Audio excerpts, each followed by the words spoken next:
Hey friend, are you a leader who is career-focused, goal-driven, and possess a lifelong learner mentality? Do you dream about achieving your goals and spend hours Googling how-tos and gurus? Does a side effect of your awesome, might I add, personality include perfectionism, the dreaded imposter syndrome, and the ever-present fear of failure? Well, you've landed in the right place. We just became virtual BFFs. I'm Erin Deal, the founder of the improv training company Improve It, and a recovering perfectionist turned failfluencer. Inspired by the improv rule, there are no mistakes, only gifts. This podcast is the creative outlet you need to not only motivate you, but the people that you lead. Through interviews with corporate leaders, entrepreneurs, and even comedians, you'll walk away becoming a more empathetic boss by realizing that failure is a part of the journey and you must fail in order to improve. In the scene of life, we all have our own unique gifts that we bring to the world, and it is our mistakes that help to unwrap them. Welcome to Failed It.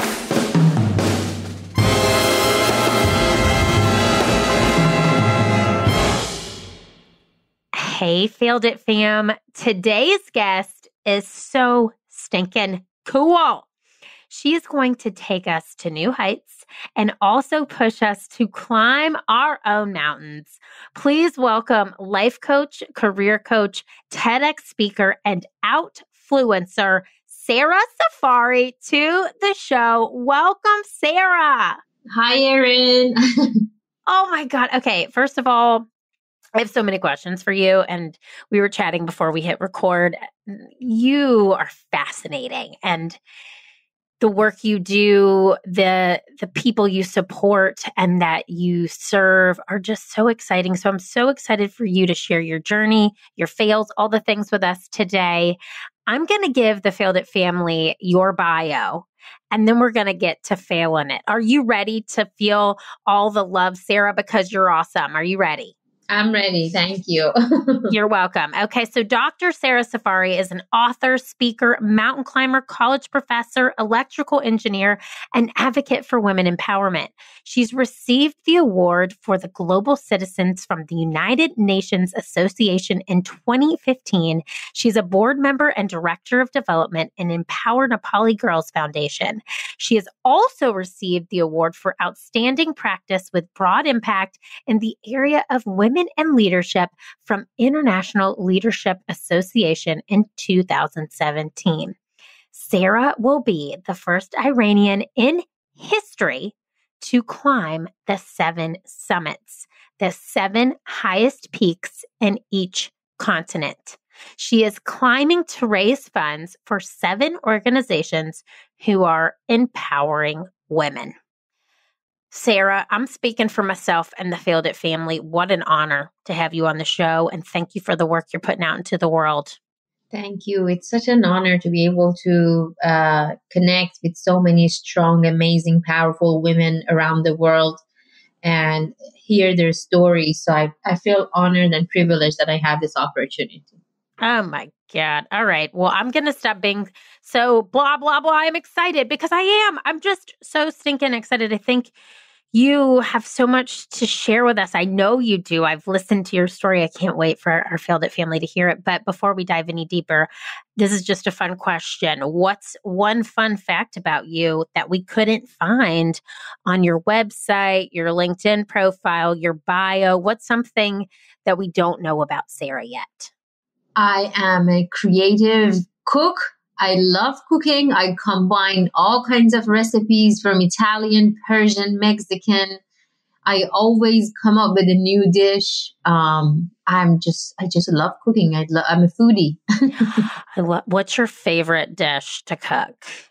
I have so many favorites. Every day is different. I don't have just one favorite, but I love to come up with different kinds of pizzas. Oh my God. Can you come to my house? Because I hate cooking. So if you could come, my family would really appreciate it. So, okay. Well, we have so much to learn from you today, but I want to start here. And I mentioned this earlier. So I call myself a failfluencer, and you call yourself an outfluencer. Outfluencer, which I'm obsessed with. So can you tell me what an outfluencer means to you? I guess I'm always outdoors and I love being outdoors. I love outdoor activities. I promote people to go outdoors and do outdoor activities. Don't stay at home. Push yourself out of your comfort zone. Try things that you've never done before. So I would say that's why I just substitute the in to out because I'm kind of sending people out all the time. That's why. I love it. When I read that, I was like, this is my girl. We're friends now. We're friends. So let me ask you this. So I know, in your bio, I just shared a big chunk of what you were known for today. But prior to this journey, you were an electrical engineer who worked for a very large corporation. And a lot of our Failed It family includes leaders, emerging leaders in corporate America. Tell us a little bit about what life was like for you in this previous career.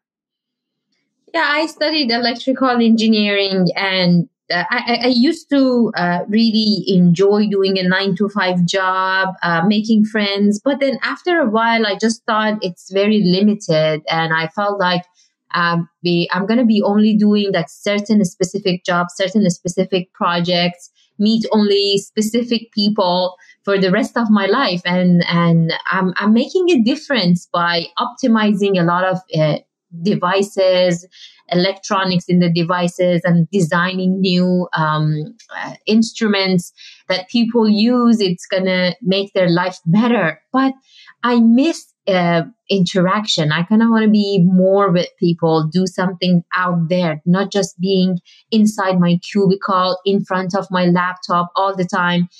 At one side, it was good because I was very introverted and I preferred to only hang out with my computer.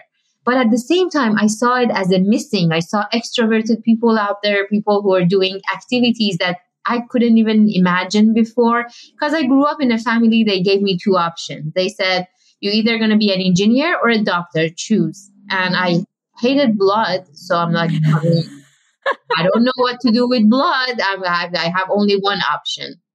Oh my God. We are friends. I hate blood too. That's why I do comedy and professional development. So, okay, this is so fascinating. You had this career prior to, you considered yourself pretty internal, I would say, instead of extroverted. So introverted versus extroverted. You're now an outfluencer, but you got this idea to climb Everest during a seminar where someone asked you to think of a project or challenge that seemed impossible. What made you say, I'm going to climb Mount Everest? And what drew you to that specific challenge? I was just sitting in my chair trying to think of something impossible because he mentioned think of something impossible, something that you can't even imagine in your wildest dreams. And everything that came to my mind, it wasn't impossible. But somebody behind me started talking about Everest to her friend. And I just heard the word Everest and I thought, perfect. I hate cold weather. I've never been camping before. I never slept inside a sleeping bag. I don't even have a pair of hiking boots. That's the definition of impossible. I'm 100% sure I can write here and sign that I would never, ever climb Everest. And that he said, come up with something impossible. And that was the impossible for me. That is so funny. And it was almost like, okay, so you're in this seminar. They said, come up with something impossible. You said, this is in my head now. And I remember hearing in your TED Talk, you said, and then I went home and Googled how to climb Mount Everest. And so you decided to climb Mount Baker, the highest mountain in California, before even starting training for Mount Everest, right? So you did this alone. Tell us a little bit about what happened during that experience. Yeah, it was actually Mount Whitney. Oh, okay. Sorry about that. So that's okay. And then, so yes, I showed up alone because I was really excited that there is a way actually to climb Everest. And I tried it. I had zero experience. So I ended up alone at 12,500 feet. Nobody was there in the middle of winter. My sleeping bag got wet. My sleeping pad, I made a hole in it. I didn't take a tent with me because my tent was 5 pounds and I didn't want to carry extra 5 pounds. So I thought, who takes a tent in the mountain? I mean, that was very stupid. That was my mistake.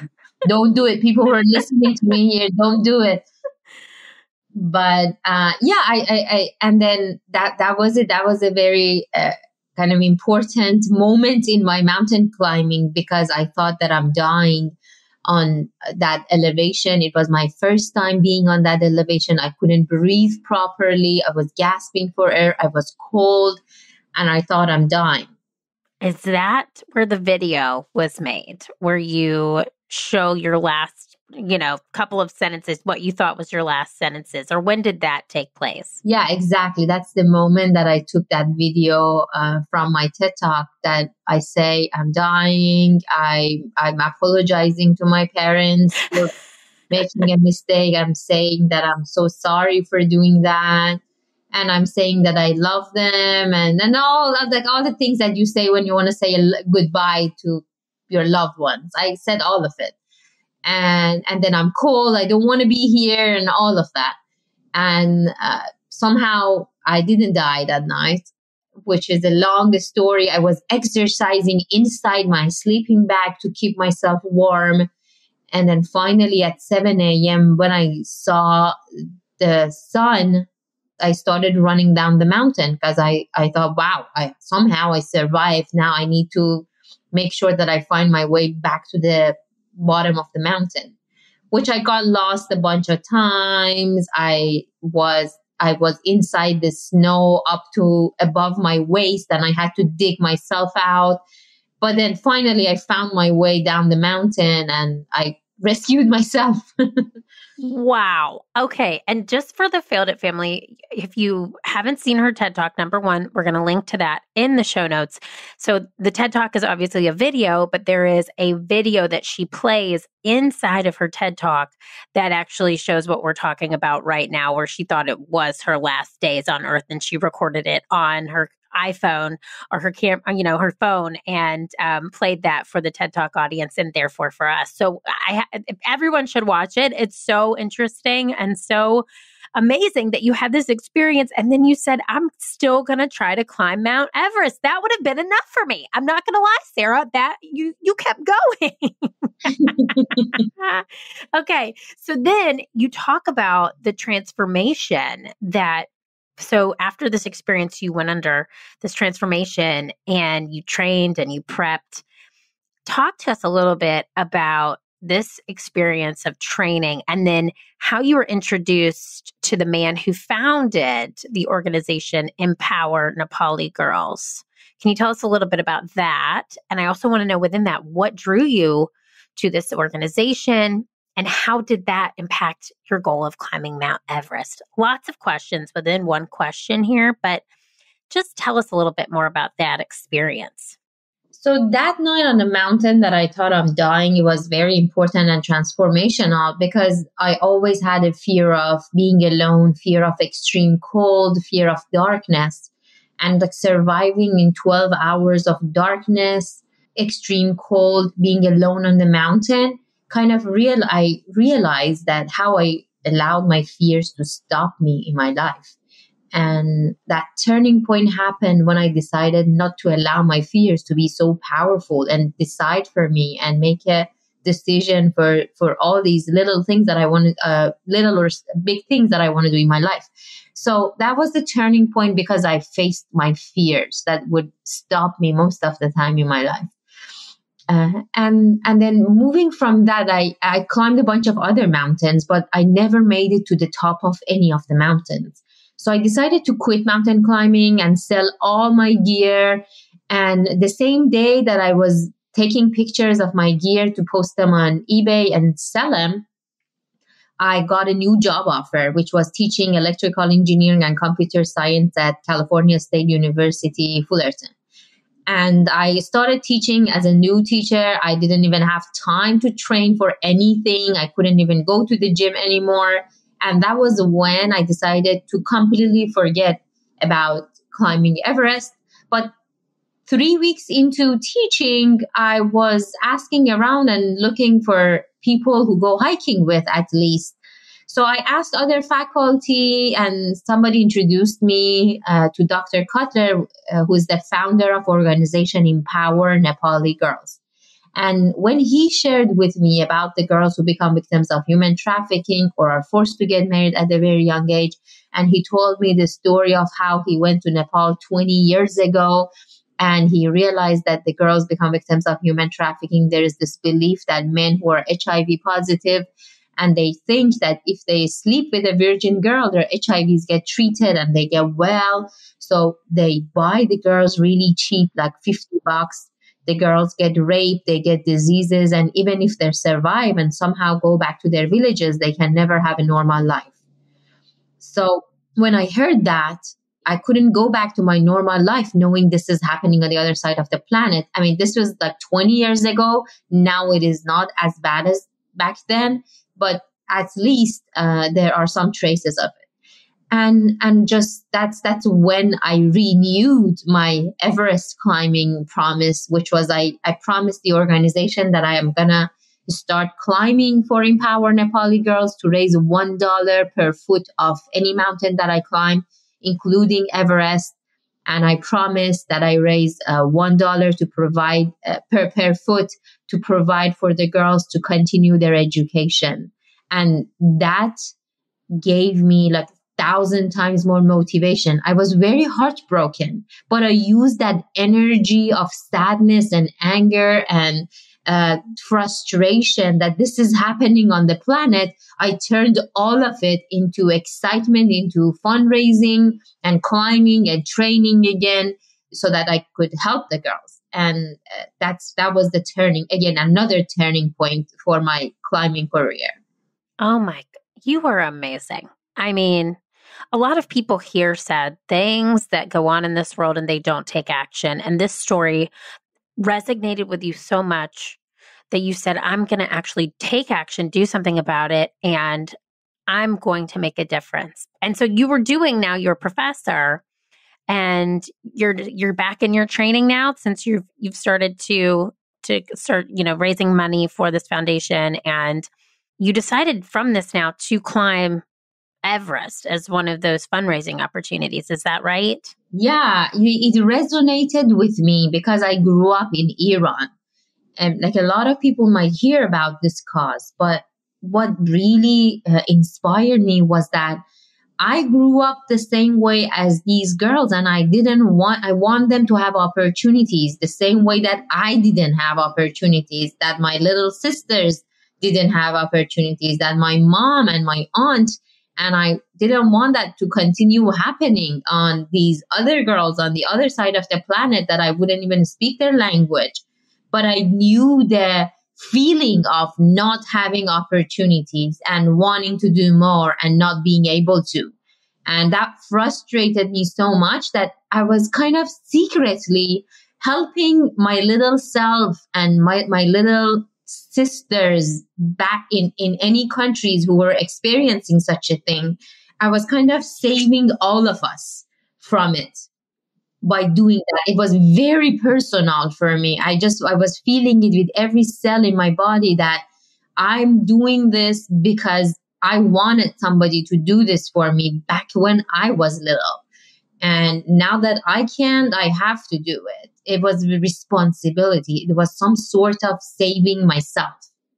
Sara, you are awesome. I mean, anyone listening right now can feel the passion in your voice. You can feel it in your soul when you talk. And the fact that you took all of this sadness, this darkness, and you brought it into a positive, powerful experience to help raise awareness and not only donate and help fight the cause is so freaking cool. I know you realize that, but do you realize that? Like, do you really in your heart know how cool it is? It was my self-expression. If I wanted to be true to myself, if I wanted to be real and really be the real person that I had to do this as a part of my self-expression. Just really respecting myself. Yes. Hey, Failed It fam, are you looking for a challenge? Do you want more confidence, more bravery, more support, and more creativity in your life? Are you stuck in a rut and need a creative spark that will get you thinking outside of the box and help you see things with a new set of eyes? Well, never fear, my friends. The Improve It 5-Day Challenge is here. It's a 5-day challenge sent to you 5 days in a row via email that gives you prompts to help you improve your confidence and be more brave. We also give you tips on how to better support your team, as well as tricks to get the creative juices flowing. All of this is free. That's right, free 99. We want you to experience the fundamentals of improvisation at work, so we are shining some light and a little magic on you and your inbox. To sign up, head over to learntoimproveit.com and scroll to the very bottom of our webpage. You'll see a prompt that says, "Want to learn more about Improve It?" From there, enter your email and you're all set and ready to rock this challenge. We cannot wait to improve your it, whatever your it may be.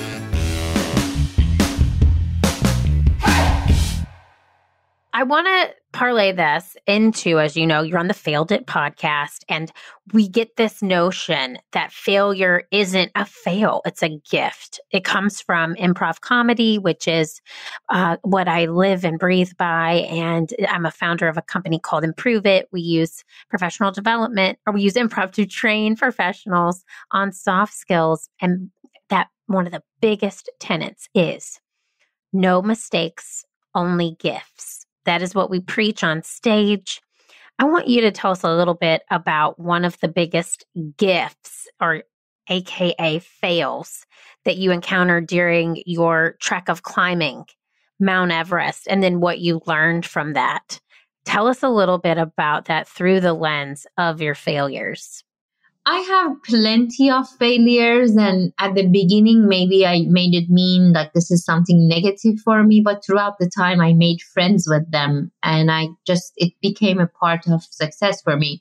But one of the failures that it took me a long time to be able to see it not as a failure, but as a gift, was the earthquake in Nepal. When I finally climbed all these mountains and prepared myself, and I was ready finally to climb Everest. And it takes 60 days to climb Everest. And on day 25 of the climb, there was a 7.8 earthquake while I was at 20,000 feet on a ladder. I was on a straight wall and I was on a ladder. On top of the fifth ladder, there were 5 ladders connected to each other, and I was on top of the 5th ladder when the whole wall started shaking left and right.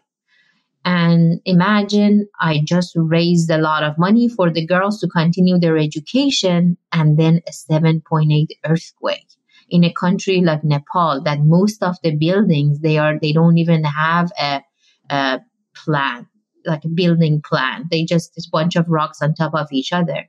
And like imagine me being at 20,000 feet, even without a 7.8 earthquake. That part of Everest called Khumbu Icefall is very unstable, very dangerous. Without the earthquake, it is very hard to climb that part. It's technical ice climbing with a lot of ladders over crevasses, that deep icy valleys that you can't even see the bottom of the valley. And now I had to cross all those ladders. There are like 50 ladders we crossed, and we finally up at Camp 1.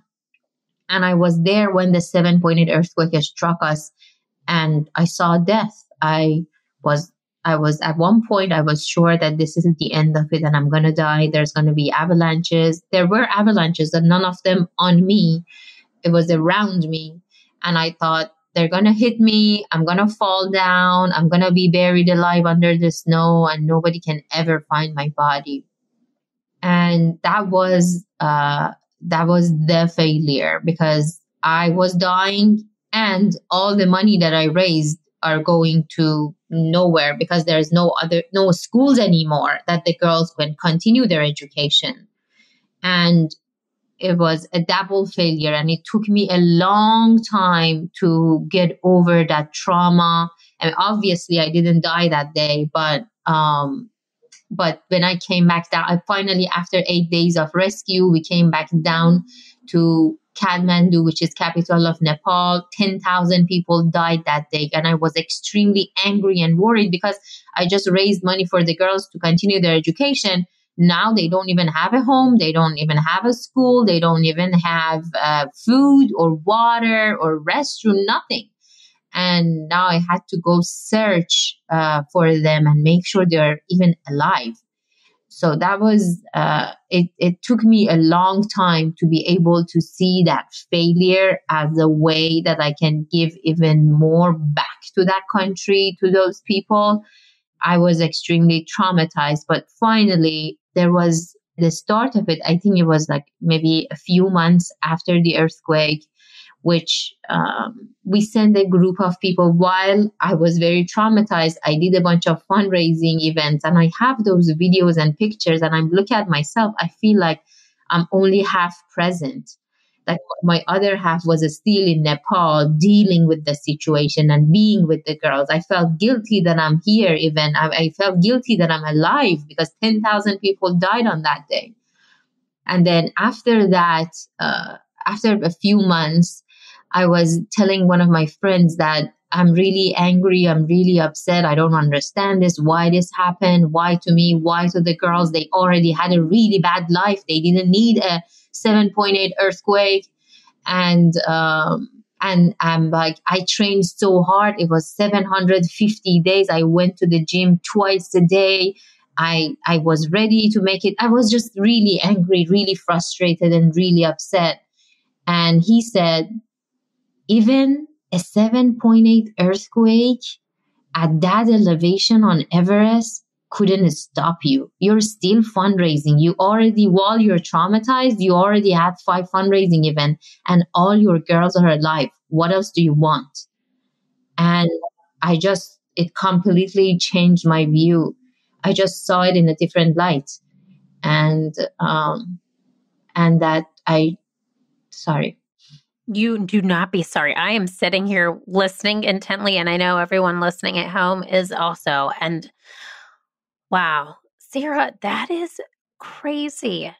That's crazy. People in their lifetime can't feel half of that trauma that you experienced. Some people don't. Some people do. That is a lot. But you have really given back to that community by even still talking about it now. You know, you're still going after those goals. You're still trying to help those women and bring light and awareness to it. 750 days of training for a 60-day trek is insane. That is insane. People, I mean, some people don't go to the gym in the morning. You know what I mean? Like this is crazy, but so fantastic. And I want to ask you this question because, you know, as you and I both said, these aren't really fails. These are gifts. So to you, why are sharing your gifts, quote unquote, with the world so important? We are all struggling with new things every day. And knowing that there is somebody else out there who's been through this and they somehow survived it, knowing that I'm not alone, knowing that maybe there is somebody else who can hold my hand for a little bit, maybe listening to their story might help me just a little bit to take just one more step. I think that's inspiring. That's inspired me, and I know it will inspire a lot of people out there. That's why even 6 years after the earthquake, and the anniversary is coming up, April 25th was the day of the earthquake. So I know this is, it inspires me to be able to inspire other people. So I think it's very important to share my story. I think it's so important, and you've done it so well and so eloquently. And I want to ask you this question. So after you've looked at your quote unquote gifts, if you will, what would you say is your it or your life's purpose? Because I also know you've talked about that you've now climbed Mount Everest. You talk about your new Everest. What would you say is your new Everest or what your purpose is today? I would say empowering women is my calling. And it's just coming from very personal experiences, how I wasn't empowered myself and how I love to empower my little self. So when I see a woman, either they're my clients or people around me or my sisters or my friends, the number one thing that effortlessly comes to me, I do it so naturally and so easily, and I'll do it with all my heart. I don't even consider it the work. It's fully my passion, is empowering women, seeing that they can see their powers, helping them so that they can see their powers, their capabilities, and believe in themselves and take on actions or goals or dreams out of their comfort zone. That really inspires me and empowers me. And I think that's my calling. We are so aligned. I love this so much because you have taken, so we say in improv, get comfortable with the uncomfortable. And I mean, you've really leaned into that, Sara. Okay. You have leaned in and oh, it's so fantastic. And I can tell it's not really work for you. It's just your purpose. It's what you're here for. It's what you've been put on the earth to do. And it's so cool. And I'm so glad you've shared this story with us. And I'm so happy you share it with the world, but especially my little quarter of the world here with the Failed It family, I know is going to walk away with so many takeaways here. This wasn't something I planned on asking you, but it's just interesting. I love that you talked to your little self, your younger self. What is something that you would say to a member of the Failed It family today if they are struggling to really lean into that voice within? What's one action item they could do today to really push themselves to get more comfortable with the uncomfortable? I would say start right now. Don't wait for anything to happen. Don't wait for the next car, the next house, the next relationship. Don't wait for something else to happen for you to start pursuing your dreams, to take one step towards your dreams. A lot of times we let the outside to decide for us. And this is what I want to tell you guys. Like when we were kids, we never waited for anything. If we wanted to go play, we would go. We were playing like the second after. We never waited for anything. We were just right there. No, nothing could stop us. So I would say just start right now. Even for 5 minutes, take a step towards it. Maybe even writing down your goals. Like take a look at your fears. What are those fears that are stopping you? Do something about it. Reach out to people who can help you. Find like-minded people who can support you along your way. Find a mentor, a role model, somebody that you can look up to, you can research about, you can read about, or you can contact and ask questions. Like do something, do even a little thing, maybe for 5 to 10 minutes. Do something towards your dream. Start now. I love that so much. And if you are that person listening today and needed to hear that, thank you, Sara. I needed to hear that, to be honest. I think we all do at times. So take that one step. So, Sara, this is a fun question, but I'm always curious to hear this answer. What would you do even if you knew you might fail? I would do the exact same thing. Yeah, I love that. It's so fun I love that question because I feel like a lot of people who come on this show are already pretty vulnerable people and are doing the things they want to do with their life. And I knew you were going to say that because I'm like, she's doing it. She's doing it. All right. So what did you fail at today? I was actually thinking like, what are the things that I consider failing? And then what are the things I don't consider failing anymore? I would say in this environment that we are right now, failing would be if you don't take care of your immune system and you get sick, that's failing today. Agreed. But then I think other than that, really, other than health issues that we are dealing with nowadays, other than that, anything else is just a step towards success. And it's just a step to learn about yourself, learn about the situation, and just take a better step next time. So I wouldn't call any of those failing, but I would say I didn't have my multivitamin today. I totally forgot that. That's my failing for today.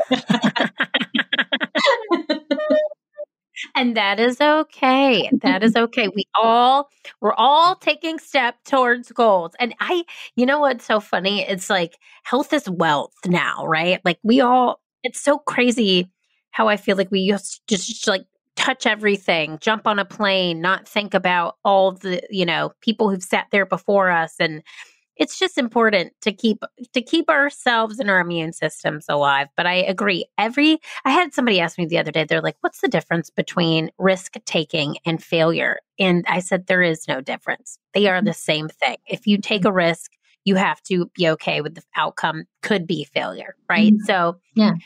So cool. I love this. I'm going to end with something. This is fun. It's called the Fail Yeah Lightning Round. Okay, Sara, there's a little improv, a little thinking quickly on your feet, but you've got this. This is your life, so you're going to nail it. So I'm going to ask you a series of questions, and then I just want you to respond as fast as you can with only one word answers. But no, you can't fail here. Safe space, okay? Yeah. But if you say more than one word, I'm going to give you a fail, yeah, just like that in a weird voice. Okay. All right, Sara, are you ready for the fail, yeah, lightning round? Yes, I am. Here we go. All right. One word to describe your early career. Boring. One word to describe where you're currently at in your career. Exciting. One word to describe your future self. Unknown. Oh, one word to describe your favorite boss. Motivational. One word to describe your least favorite boss. Lost. One word to describe your training style. Very interactive. Oops. Very, yeah, Sara. But I love. Did you say very attractive? Interactive. Interactive. I thought you said attractive. I was like, I could imagine you have cool workout clothes. Interactive. Interactive. Okay. Very interactive. Okay. One word to describe your trekking style. Peaceful. Oh, and one word to describe this interview. Easy. Yeah. All right. Let me ask you this. How can the Failed It fam find you? Is there anything that you want them to know about? Tell us all the things.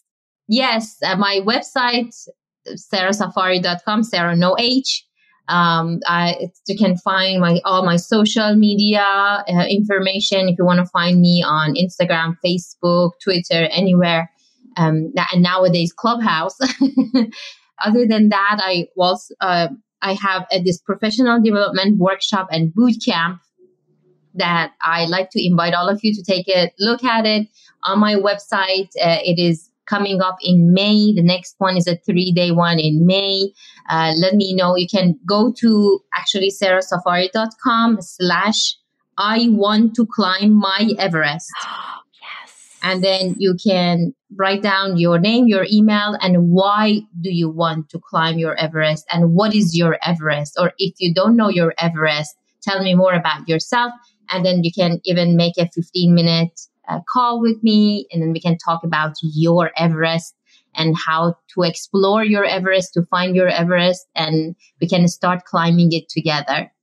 Sara, you are awesome. And we will link to all of that in our show notes, Failed It fam. So just scroll on down and you can find all of those things she just mentioned. First of all, Sara, thank you so stinking much. I mean, truly, this has been it's just so interesting, your life, the choices that you've made to step out your comfort zone. I'm just so impressed. I know everyone listening is. You're truly moving mountains. And we could not be more grateful for the work you're bringing to the world and how you're empowering and impacting women. So thank you again for being here today. Thank you so much. It's an honor. Oh, and to the Failed It family, fail, yeah. Fail frickin' yeah. Hey friends, thanks for tuning into Failed It. I am so happy you were along for the ride. If you enjoyed this show, please head on over to iTunes, leave us a 5-star review, and subscribe to the show so you never miss an episode. New episodes drop every Wednesday. Now, if you're really feeling today's show, please take a screenshot and tag me on Instagram at Keeping It Real Deal and share it to your stories so we can bring more people to the Failed It family. I'll see you next week, but I want to leave you with this thought. What will you fail at today, and how will that help your future successful self? Think about it. I'm so proud of you, and you are totally failing it. See you next time.